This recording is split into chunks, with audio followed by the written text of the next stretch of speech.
warahmatullahi wabarakatuh. Salam sehat bagi kita semua.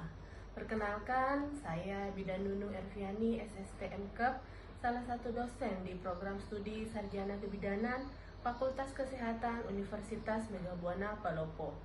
Video ini dibuat untuk melengkapi persyaratan dalam pengajuan sertifikasi dosen gelombang pertama tahun 2025, yaitu PDD UKT PT atau Pernyataan Diri Dosen dalam Unjuk Kerja Tridharma Perguruan Tinggi pada bidang pengajaran. Pada kesempatan kali ini, mata kuliah yang saya ampuh yaitu Fisiologi Kehamilan, Persalinan, Nifas, dan Bayi Baru Lahir. Mata kuliah Fisiologi Kehamilan, Persalinan, Nifas, dan Bayi Baru Lahir ini merupakan mata kuliah wajib di semester genap, yaitu tepatnya di semester 2 dengan bobot SKS 4 SKS, yaitu 2 SKS teori dan 2 SKS praktikum. Secara garis besar, mata kuliah praktikum ini membahas tentang tindakan fisiologi dalam kehamilan, persalinan, mekanisme persalinan, nifas, dan tindakan asuhan fisiologi bayi baru lahir. Mahasiswa diharapkan pada mata kuliah ini dapat melaksanakan tindakan-tindakan praktikum fisiologi pada kehamilan, persalinan, nifas, dan bayi baru lahir. Dalam bidang pengajaran ini mengacu pada sistem DII atau Delivery Interaction Assessment. Delivery adalah bagaimana saya menyampaikan materi kuliah sehingga dapat diterima dengan baik oleh mahasiswa. Materi yang saya sampaikan mengacu pada CPL atau capaian pembelajaran lulusan yang terdiri dari 4 aspek, yaitu aspek sikap, aspek pengetahuan, aspek keterampilan umum, dan aspek keterampilan khusus. Pada mata kuliah ini terdiri dari 12 CPL, kemudian diturunkan menjadi 14 CPMK, dan dari CPMK menurunkan 14 sub CPMK. Di antaranya 1. Mahasiswa mampu melakukan anamnesa pada ibu hamil waktu kunjungan awal. 2. Mahasiswa mampu melakukan pemeriksaan fisik pada ibu hamil. 3. Mahasiswa mampu melakukan pemeriksaan vital sign dan palpasi Leopold pada ibu hamil. 4. Mahasiswa mampu melakukan pemeriksaan berat badan, tinggi badan, dan pengukuran lila, serta pemeriksaan genitalia pada ibu hamil. 5. Mahasiswa mampu melakukan pemeriksaan golongan darah dan pemeriksaan HB pada ibu hamil. 6. Mahasiswa mampu memahami kontraksi dalam persalinan. 7. Mahasiswa mampu memahami mekanisme persalinan. 8. Mahasiswa mampu memahami mekanisme persalinan vertex. 9. Mahasiswa mampu memahami mekanisme persalinan bokong. 10. Mahasiswa mampu memahami mekanisme persalinan persentase muka. 11. Mahasiswa mampu memahami anatomi payudara. 12. Mahasiswa mampu memahami proses fisiologi laktasi. 13. Mahasiswa mampu melakukan anamnesa riwayat kesehatan bayi baru lahir. Dan yang terakhir, 14. Mahasiswa mampu melakukan pemeriksaan fisik bayi baru lahir. Perkuliahan ini dilaksanakan selama 14 kali pertemuan tatap muka di kelas maupun di laboratorium. Tidak termasuk UTS dan UAS, yaitu ujian tengah semester dan ujian akhir semester. Untuk mendukung kegiatan pengajaran di laboratorium dan di kelas, saya menggunakan beberapa referensi utama, terutama dari bacaan resmi Kementerian Kesehatan Republik Indonesia, seperti buku ajar kesehatan ibu dan anak, profil kesehatan ibu dan anak, hingga publikasi nasional dari WHO dan UNICEF. Dan untuk referensi penunjang, saya menggunakan beberapa artikel ilmiah dan berita-berita terkait di berbagai media berbasis evidence base. Selain itu, saya juga mengembangkan beberapa buku ajar, diantaranya mengenal gizi dalam kesehatan reproduksi, kemudian modul edukasi stunting pada ibu hamil, dan kesehatan perempuan dan perencanaan keluarga, serta masih banyak buku ajar yang lainnya yang dapat diakses oleh mahasiswa. Di awal pertemuan, saya melakukan perkenalan, membangun keakraban dosen dan mahasiswa. Yang kedua, biasanya saya membuka diri diskusi, apapun itu bentuknya terkait perkuliahan. Dalam diskusi, saya biasanya memotivasi mereka untuk belajar lebih fokus dan lebih giat serta lebih serius. Selanjutnya saya membahas kontrak perkuliahan, yang mana ini adalah membuat kesepakatan bersama terkait proses perkuliahan, termasuk modul perkuliahan agar mendapat gambaran pelaksanaan perkuliahan selama satu semester ke depan. Biasanya di awal pertemuan dilakukan review pembelajaran, yang mana fungsinya untuk mengingat kembali materi-materi pembelajaran sebelumnya dan akan disambungkan materi-materi yang akan datang. Itulah model delivery yang saya sampaikan saat mengampu mata kuliah di kelas maupun di laboratorium. Selanjutnya aspek yang kedua itu interaction. Interaction adalah di mana proses ini merupakan proses interaksi yang terjadi antara saya sebagai seorang dosen dan mahasiswa demi tercapainya capaian pembelajaran.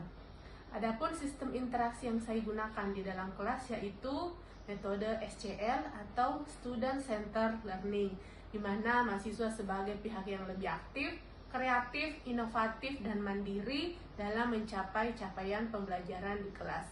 Saya sebagai dosen menyampaikan materi perkuliahan di kelas dan menyisipkan pertanyaan serta memberikan kesempatan kepada mahasiswa untuk bertanya dan memberikan pendapat mereka masing-masing. Metode pembelajaran yang saya lakukan di kelas lebih dominan menggunakan metode studi kasus dengan terbentuknya small group discussion atau grup diskusi, sehingga diharapkan adanya interaksi antara kelompok. Begitupun sebaliknya jika perkuliahan di laboratorium dengan metode simulasi dan praktikum. Selanjutnya aspek asesmen. Aspek ini bertujuan untuk mengukur kemampuan mahasiswa secara objektif dalam menerima materi perkuliahan. Indikator penilaian yang saya gunakan yaitu UAS 25%, UTS 25%, tugas 10%, kehadiran 10%, keaktifan mahasiswa 15%, serta sikap 15%. Biasanya indikator penilaian ini saya sampaikan di awal perkuliahan saat menyampaikan kontrak perkuliahan. Hasil asesmen yang dilakukan diharapkan agar mahasiswa mengetahui penilaian yang dilakukan oleh dosen secara transparan dan objektif. Sebagai penutup, itulah aspek yang saya terapkan pada proses pembelajaran di kelas atau laboratorium yang terdiri dari aspek DII atau Delivery, Interaction, dan Assessment.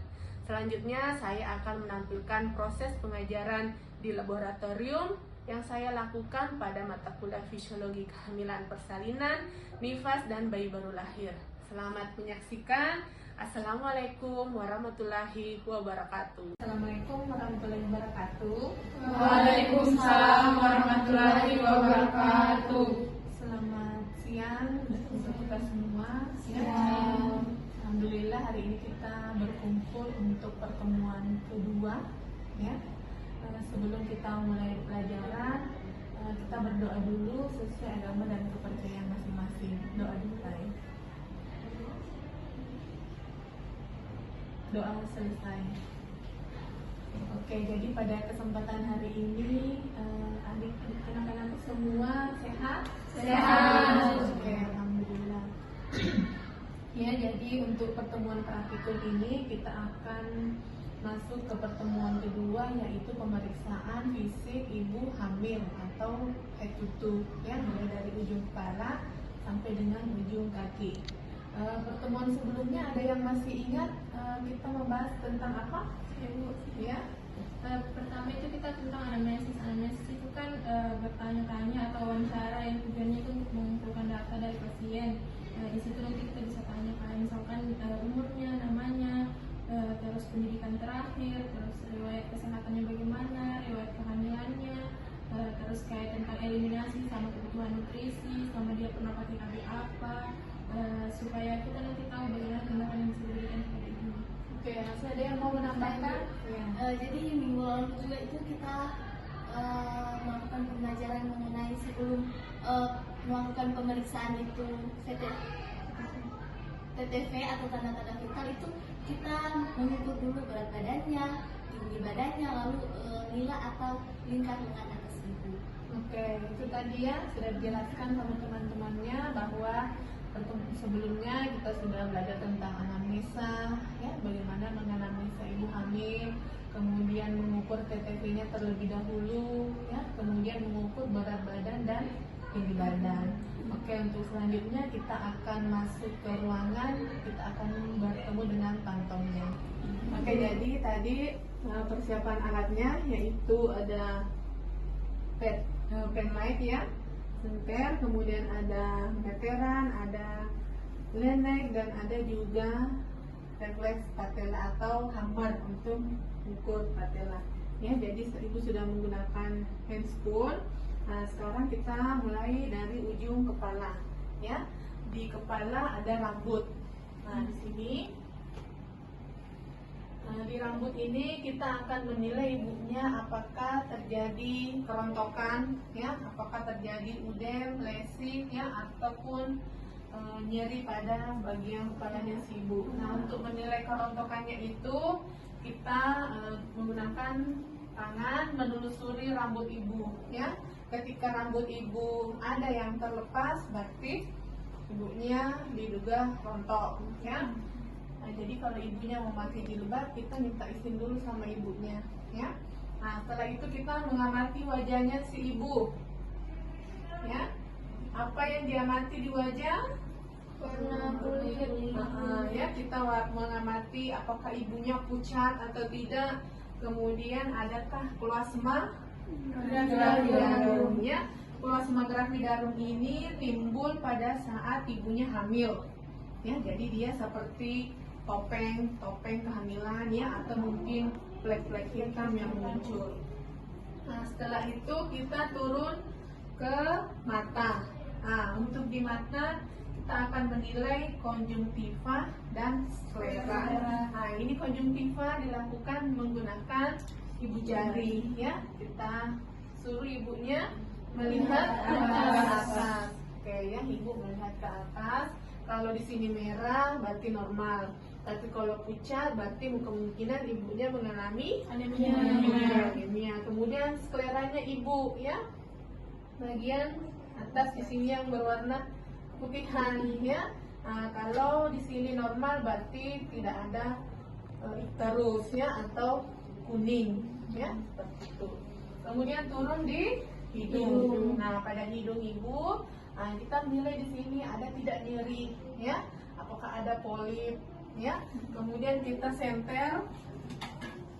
Nah, apakah ada perdarahan, ya. Apakah lubang ini yang tengah, tulang hidungnya ibu yang tengah ini tidak ada masalah, ya. Kemudian apakah ada kotoran atau sekret si ibu.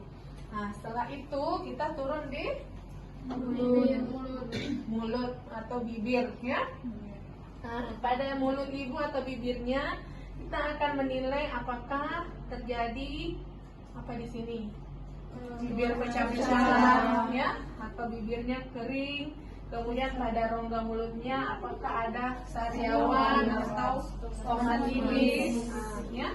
Kemudian kita melihat giginya si ibu apakah bersih, ya. Apakah ada gigi yang terlepas selama hamil, ya. Kemudian apakah ada karang giginya ibu. Nah, kemudian kita lihat lidahnya ibu, ya. Nah, ibu bisa dilihat lidahnya, ya. Kita lihat lidahnya ibu apakah ada bercak putih, ya. Nah, kalau ada, ibunya dianjurkan untuk rajin merawat kebersihan gigi dan mulutnya, ya. Karena jika ibu ada gigi yang terlepas selama hamil, nah ini juga tanda-tanda ibu kekurangan kalsium, ya. Jadi ibunya juga harus rajin merawat giginya. Nah, setelah itu kita turun di telinga, ya. Kita menilai simetris enggak telinganya kiri dan kanan. Kemudian selanjutnya kita menilai lubang, ya, lubang telinganya apakah tidak ada perdarahan, tidak ada udem. Kemudian bagaimana serumennya, ya, sekretnya bagaimana. Nah, kita nilai di sini apakah ada yang berdarah atau ada yang kering, ya, atau ada cairan lain yang keluar. Oke, selanjutnya turun ke leher. Nah, di leher ada 3 kelenjar yang bisa kita nilai, ya. Ada kelenjar tiroid, vena jugularis, dan kelenjar limfe. Ya, jadi limfenya ini di sini biasa terjadi pembesaran. Jika ada masalah, ya artinya ada tidak normal. Nah, kemudian selanjutnya turun ke dada, ya. Untuk dada ibu kita harus menganjurkan ibu untuk mengangkat tangannya ke atas, ya. Jadi permisi Bu ya, diangkat dulu tangannya. Nah, kemudian untuk pemeriksaan payudara, nah kita harus maaf ya Bu, dibuka bagiannya. Nah, kita tetap menjaga privasi klien, ya. Nah, untuk memeriksa yang bagian terjauh, ya. Jadi kita satu tangan menopang dan satu tangan menambah, ya. Jadi seperti ini caranya. Sambil ditanya ibunya ada miring enggak, ya. Nah, ini untuk menilai apakah ada massa, ya, atau benjolan pada payudara ibu. Nah, begitupun sebaliknya, ya. Nah, kemudian selanjutnya kita menilai areolanya si ibu atau yang hitam, ya. Apakah dia terjadi hiperpigmentasi? Apakah dia melewati batas normalnya, ya? Itu areolanya nanti akan melebar, ya. Kemudian putingnya dia akan ereksi atau lebih menonjol, ya, seperti itu. Nah, bagian ketiaknya juga ibu biasa diperiksa, ya. Nah, untuk di sini kita lihat apakah ada pembesaran kelenjar, ya, bisa juga terjadi di situ.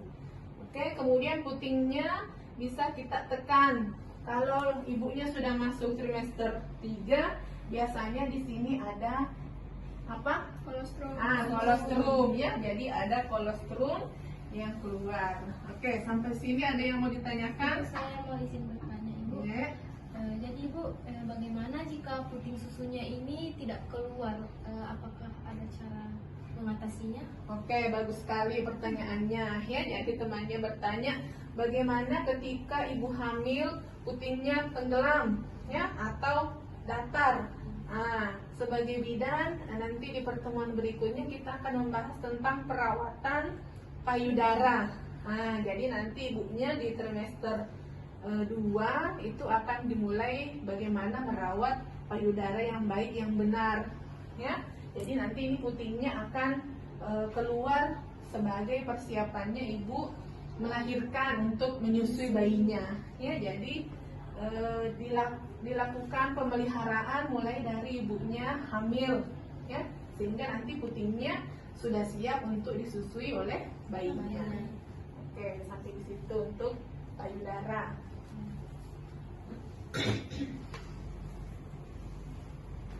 Oke, selanjutnya kita turun ke perut, ya. Nah, untuk perut si ibu, jadi ini kita anggap kantong ibu hamil, ya, yang perutnya sudah masuk trimester 3. Nah, jadi ibunya kita menilai dulu. Yang pertama adalah apakah ada bekas luka operasi, ya. Apakah ada bekas luka operasi. Kemudian di bagian perut ibu ini nanti terbagi dari 3, ya. Di bagian atas ini ada namanya processus Syphodeus, ya, atau biasa kalian kenal dengan PX. Kemudian ada umbilicus atau pusat. Nah, kemudian ada symphysis, ya. Jadi ada 3 bagian. Di sini bagian trimester 1 sampai trimester 2 misalnya, di sini trimester 3, ya. Jadi perut ibu yang tadinya mengecil itu akan membesar sesuai dengan usia kehamilan. Nah, kemudian di kehamilan di perut ini ada namanya linea, ya, atau garis tengah mulai dari symphysis sampai dengan fundusnya mengikut nanti perutnya, ya, mengikuti perkembangan besarnya perut si ibu, ya. Jadi untuk kehamilan pertama biasanya istilahnya yaitu linea nigra, ya, dan strie gravidarum. Jadi nanti di sini ada berwarna kehitam-hitaman, ya. Kalau kulit perutnya ibu putih, tapi biasanya kalau kulit perutnya ibu kecoklatan itu akan terlihat seperti warna keunguan misalnya, ya. Oke, selanjutnya kita masuk di Leopold 1, ya. Leopold 1 itu untuk menentukan tinggi fundus uteri ibu. Sampai sini ada yang mau ditanyakan? Oke, kita lanjut. Untuk Leopold 1, kaki ibu ditekuk sedikit, ya. Leopold 1. Ya, anggap ini kakinya tertekuk, ya. Nah, kemudian kita mengumpulkan bagian sisi janin, bagian perut ibu, ya, yang berisi janin. Ketika kita sudah mendapatkan tinggi fundus uteri, kita mengambil meteran, ya. Kita mengukur berapa tinggi fundus uteri si ibu, ya, sesuai dengan usia kehamilannya. Nah, jadi misalnya di sini TFU-nya ibu sekarang 25 cm. Nah, kita juga mengukur lingkar perut. Nah, ya, caranya seperti ini, diambil dari bawah. Permisi ya Bu, kita akan mengukur lingkar perut ibu, ya. Jadi ini kita ambil sejajar dengan umbilikusnya si ibu atau pusatnya, ya. Anggaplah ini 75 cm. Nah, jadi tadi TFU-nya 25 cm, lingkar perutnya 75 cm, ya. Itu untuk menentukan tafsiran berat janin, TFU dikali lingkar perut, ya. Nah, jadi seperti itu. Kemudian untuk Leopold 2, Leopold 2 ini untuk menentukan Punggung kanan dan punggung kiri. Oke, punggung kanan dan punggung kiri janin, ya. Leopold 2 caranya satu tangan menahan dan satu tangannya meraba. Jadi kalau di sini kita raba, terasa bagian-bagian terkecil janin, ya. Nah, kemungkinan ini adalah bagian kaki atau mungkin tangan, ya. Untuk memastikan bahwa ini adalah puka, kita coba tahan lagi di sini, ya, di sebelah kiri ibu. Kemudian kita rasakan di sini. Kalau di sini terasa seperti datar, papan, berarti di sini terdapat punggung janin, ya. Jadi hasil pemeriksaan Leopold 2 adalah puka. Untuk memastikan lagi bahwa betul-betul ini punggung, ya, ini puka, kita menggunakan pemeriksaan DJJ. DJJ ini caranya pemeriksaan tadi auskultasi, ya. Kita mendengarkan DJJ menggunakan nenek.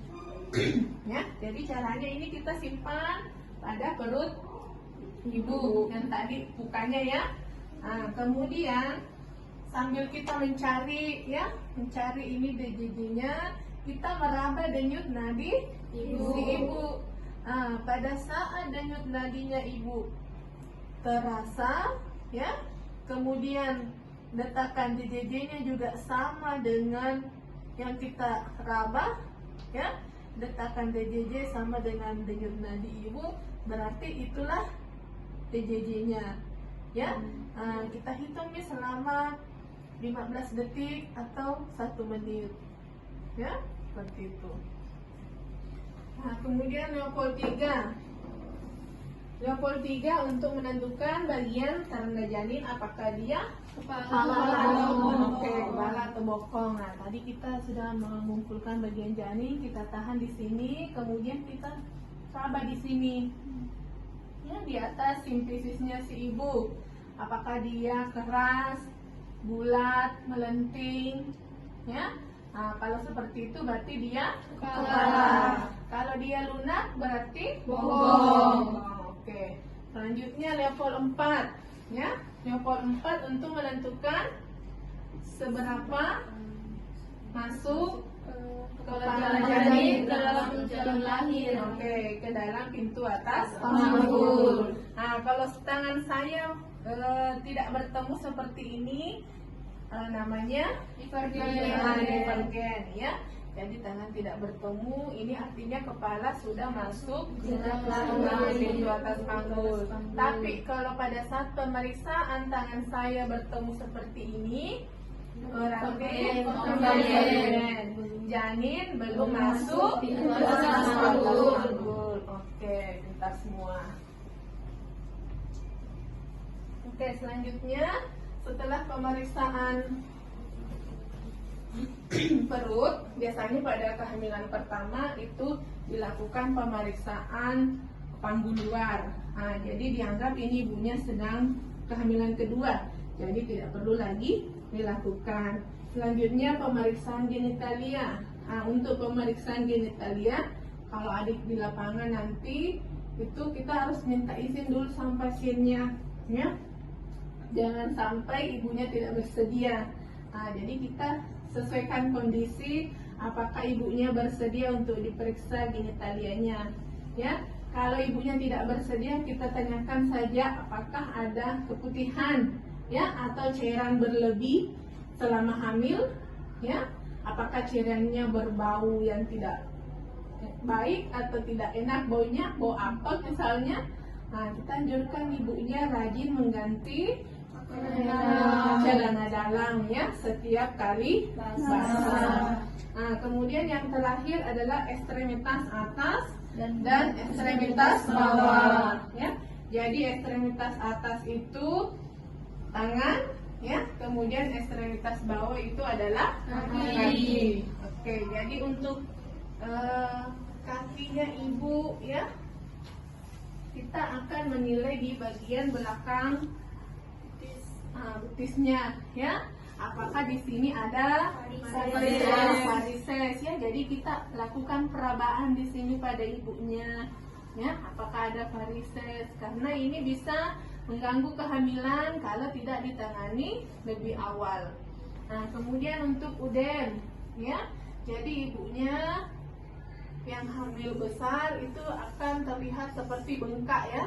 Nah, bengkak kakinya, tangannya, atau mungkin sampai wajahnya, ya. Nah, itu karena terjadinya penimbunan cairan selama masa kehamilan. Jadi kalau kita lakukan penekanan di sini, kalau yang ditekan, daerah yang kita tekan itu langsung kembali, berarti ibunya tidak uden. Tapi ketika kita tekan ini masih cekung, ya, belum normal kembali, berarti ibunya ada uden, ya. Nah, ibunya harus dianjurkan rajin meninggikan posisi kakinya, ya. Mungkin ibunya pekerja, akhirnya ada uden. Oke, selanjutnya terakhir setelah ekstremitas bawah, ibunya disuruh bangun, ya. Ibunya bangun, ibunya miring dulu, ya. Kemudian bangun, ya. Jadi jangan ibunya bangun dalam posisi terlentang, ya. Ibunya disuruh miring dulu, kemudian setelah duduk baru bangun, ya. Pemeriksaan terakhir yaitu refleks patella, ya. Jadi dilakukan pengecekan pada kaki si ibu apakah dia refleksnya normal atau tidak. Nah, ada yang bisa duduk supaya dicontohkan? Oke. Ya. Nah, jadi posisi kakinya harus tergantung, ya. Nah, jadi kita meraba tulang di sini, ya, tulang tendonnya si ibu. Nah, kita memeriksa dulu yang paling terjauh, ya. Nah, paling terjauh. Nah, permisi ya Bu, saya periksa dulu. Nah, bergerak, ya, di bawah kita lihat bergerak. Nah, begitupun sebaliknya. Oke. Demikian deskripsi singkat dan cuplikan video pembelajaran di laboratorium dari mata kuliah yang saya ampu. Semoga memberikan manfaat khususnya untuk mahasiswa sarjana kebidanan di Universitas Megabuana Palopo. Demikian yang dapat saya sampaikan. Mohon maaf apabila terdapat kesalahan dan kekurangan dari saya. Sekian dan terima kasih. Wassalamualaikum warahmatullahi wabarakatuh.